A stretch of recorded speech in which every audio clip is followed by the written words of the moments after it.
વડોદરાથી ભાજપ ઉમેદવાર રંજનબેન ભટ્ટ લોકસભા ચૂંટણી નહીં લડે. ચલો જાણીએ તેમણે શું કારણ બતાવ્યું. તમે જોઈ રહ્યા છો ન્યૂ ગુજરાતી ન્યૂઝ ને તમારી સાથે હું છું કિશન ત્રિવેદી. એક તરફ લોકસભા ચૂંટણીને લઈને દરેક પક્ષ પૂરજોશમાં તૈયારી કરી રહી છે. રાજકીય પક્ષોએ કેટલાક ઉમેદવારોના નામ પણ જાહેર કરી દીધા છે. ભાજપે વડોદરા લોકસભા બેઠક ઉપર રંજનબેન ભટ્ટનું નામ જાહેર કર્યું હતું, જે ગત ચૂંટણીમાં પણ વિજેતા હતા.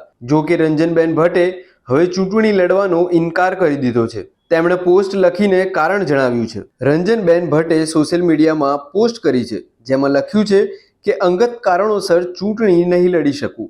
જો વડોદરામાં લોકસભા ચૂંટણી માટે રંજન ભટ્ટનું નામ જાહેર થયા બાદ સતત વિવાદો સામે આવી રહ્યા હતા.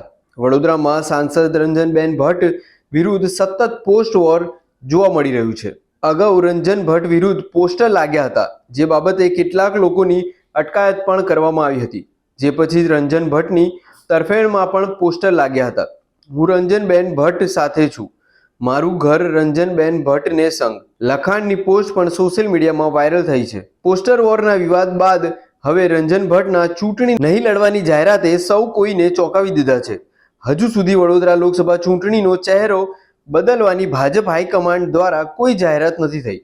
પરંતુ જે પ્રમાણે રંજન ભટ્ટે અંગત કારણોસર ચૂંટણી નહીં લડવાનું કારણ જણાવ્યું છે, ત્યારે એવું માનવામાં આવી રહ્યું છે કે કેન્દ્રીય નેતૃત્વ સાથે ચર્ચા થઈ ગઈ હોય તો જ રંજન ભટ્ટ આ પ્રકારની પોસ્ટ મૂકી શકે છે. રંજનબેન ભટ્ટ ગઈકાલ સુધી મોટી લીડથી લોકસભા ચૂંટણી જીતવાની વાત કરી રહ્યા હતા. જો કે અચાનક જ આજે ચૂંટણી ન લડવાની જાહેરાત કરતા અને તેમાં પણ અંગત કારણોસર એવું કારણ આગળ ધરતા અનેક સવાલો ઊભા થયા છે. ભાજપમાં પહેલીવાર ઉમેદવારોના નામની જાહેરાત બાદ કોઈ ઉમેદવારે ચૂંટણી ન લડવાની જાહેરાત કરી છે.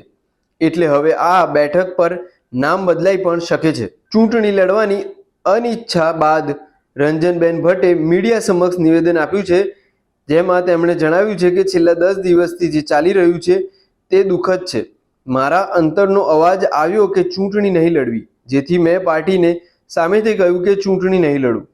જનતાની સેવા કરવી છે તો સાંસદ બનવું જરૂરી નથી. હું પાર્ટી સાથે જોડાયેલી રહીને પણ સેવા કામો કરતી રહીશ.